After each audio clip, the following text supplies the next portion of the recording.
تیسرا جہان آئے گا عالم برزخ، اس میں میرے نبی صلی اللہ علیہ وسلم کی تعریفیں ہوں گی۔ حدیث پاک میں آتا ہے کہ جب میت کو قبر میں رکھا جائے گا تو قبر میں حضور اکرم صلی اللہ علیہ وسلم کی زیارت کروا کر فرشتے اشارہ کر کے پوچھیں گے ما تقول فی حق ھذا الرجل، اس ہستی کو جانتے ہو، اس شخصیت کو جانتے ہو کہ یہ کون ہے؟ تو جو مومن ہوگا وہ وجد میں آ جائے گا اور وہ خوشی سے پھولا نہیں سمائے گا، تعریفیں ہی تعریفیں کرنی شروع کر دے گا۔ ھذا محمد ھذا احمد جاءنا بالکتاب آمنا به وصدقناہ، یہ تو میرے پیارے نبی صلی اللہ علیہ وسلم ہے، یہ تو محمد صلی اللہ علیہ وسلم ہے، یہ احمد صلی اللہ علیہ وسلم ہے، انہی کا تو میں کلمہ پڑھتا تھا، یہی تو شریعت تھی، یہی تو دین تھا جس کا میں ایک امتی تھا اور میں پیروکار تھا۔ وہ تعریفیں کرتا ہوا نہیں تھکے گا۔ تو قبر میں بھی پیارے نبی صلی اللہ علیہ وسلم کی تعریفیں ہو رہی ہیں، آپ قبر میں بھی محمد ہیں، عالم برزخ میں بھی۔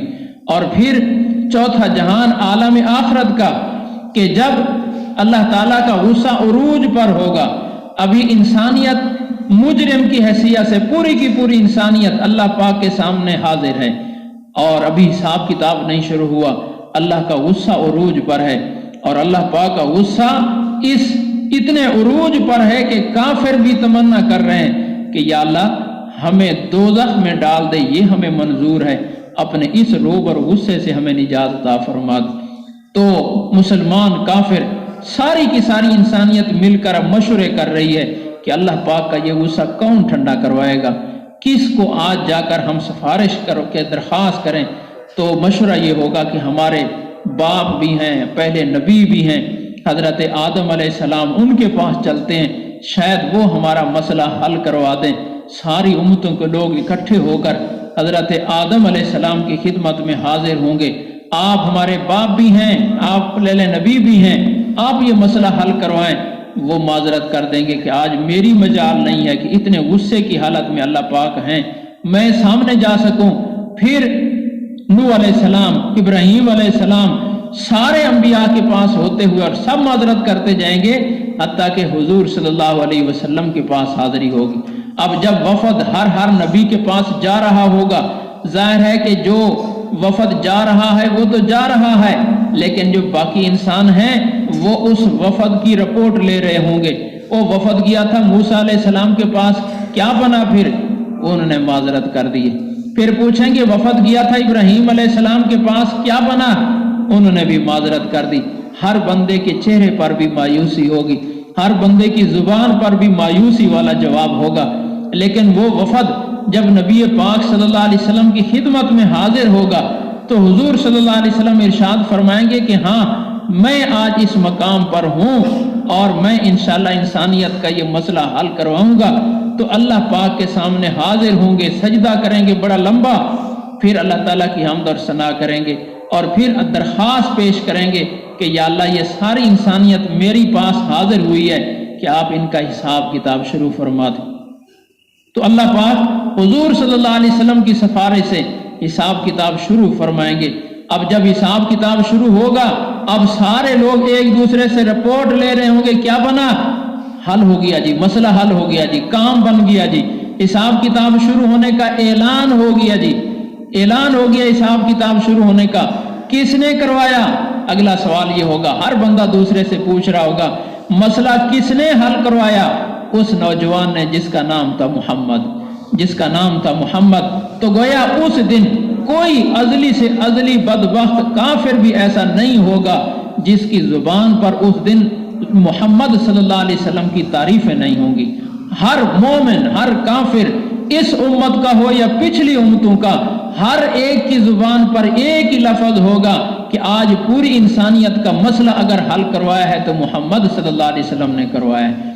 گویا ایسا اللہ کا محبوب، ایسی محبوب ہستی کہ کوئی زبان بھی پوری انسانیت میں سے کوئی زبان بھی جس کی تعریف سے خالی نہ رہی ہو، اللہ کے بعد اگر وہ کوئی ہستی ہے اس کائنات میں تو وہ ہمارے نبی صلی اللہ علیہ وسلم۔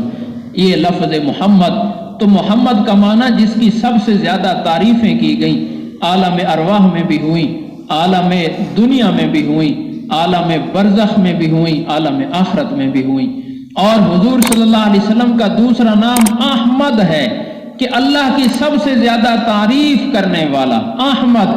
تو حضور صلی اللہ علیہ وسلم بھی اللہ تعالیٰ کی تعریف فرما رہے ہیں. جیسے میں نے حوالہ دیا کہ جب اللہ نے پوچھا الستو بربکم، میں تمہارا رب نہیں ہوں، ابھی عالم ارواح میں تھے، تو ایک روح کھڑی ہوئی اور اس نے کہا بلا اللہ کیوں نہیں، آپ ہمارے رب ہیں، اور وہ روح محمد صلی اللہ علیہ وسلم تھی. تو گویا حضور صلی اللہ علیہ وسلم نے اللہ تعالیٰ کی تعریف بھی عالم ارواح سے شروع کی ہوئی ہے. پھر عالم ارواح میں بھی تعریفیں ہوئی، اس جہان میں بھی حضور صلی اللہ علیہ وسلم اللہ کی تعریف کرتے رہے، اور اللہ کی تعریف پچھلے نبیوں نے بھی کی اور ان نبیوں کی امتوں نے بھی کی ہیں. اور ہر نبی کی امت جو اللہ کی تعریف کر رہی ہے وہ بھی حقیقت میں نبی کی ہی تعریف کی ہوئی ہے، اس لیے کہ اس کو نبی نے وہ تعریف سکھائی ہے. لیکن ہمارے نبی صلی اللہ علیہ وسلم نے اور آپ کی امت نے جتنی اللہ تعالیٰ کی تعریف کی ہے، اتنی تعریف کسی نبی نے نہیں کی اور کسی امت نے نہیں کی. اس کی وجہ کیا ہے؟ اس کی وجہ یہ ہے کہ حضور صلی اللہ علیہ وسلم کو جتنی اللہ تعالیٰ کی ذات کی معرفت حاصل ہے، اتنی معرفت اور قرب اور کسی نبی کو حاصل نہیں. اللہ تعالیٰ کی تمام صفات کا ظہور وہ حضور صلی اللہ علیہ وسلم پر ہوا ہے. قرآن پاک میں آ رہا ہے وَإِذَا قِيلَ لَهُمُ وَإِذَا قِيلَ لَهُمْ، جب ان سے کہا جاتا ہے کہ رحمان کو سجدہ کرو، قَالُوا وَمَا الرَّحْمَانُ، پوچھتے ہیں رحمان کیا چیز ہے. یہودیوں کو کہا گیا کہ رحمان کو مانو، رحمان کیا چیز ہے. علماء نے لکھا کہ اللہ تعالیٰ کی جو صفات ہیں اور صفاتی نام ہیں، ان میں سے جو لفظ رحمان ہے اور رحمان والا صفاتی نام ہے، یہ پچھلے لوگوں کو معلوم نہیں تھا. اس کا مطلب یہ کہ اللہ تعالیٰ کی ذات کا پورا تعارف ابھی ان کو نہیں تھا. اللہ تعالیٰ کی ذات کا مکمل تعارف کھلا ہے تو وہ نبی پاک صلی اللہ علیہ وسلم پر کھلا ہے. یوں سمجھے اگر انہوں نے پچھلے انبیاء اور امتوں نے اللہ تعالیٰ کی 99 ناموں میں سے 90 ناموں کے ساتھ تعریف کی ہے، ہمارے نبی صلی اللہ علیہ وسلم نے سارے ناموں کے ساتھ کی ہے. گویا پورے ناموں کا ظہور ہی حضور صلی اللہ علیہ وسلم پر ہوا ہے. اس لیے جتنی اعلیٰ درجے کی تعریف حضور صلی اللہ علیہ وسلم اور آپ کی امت نے کی ہے اللہ تعالیٰ کی، پہلے لوگ قادر ہی نہیں تھے اتنی تعریف کرنے پر.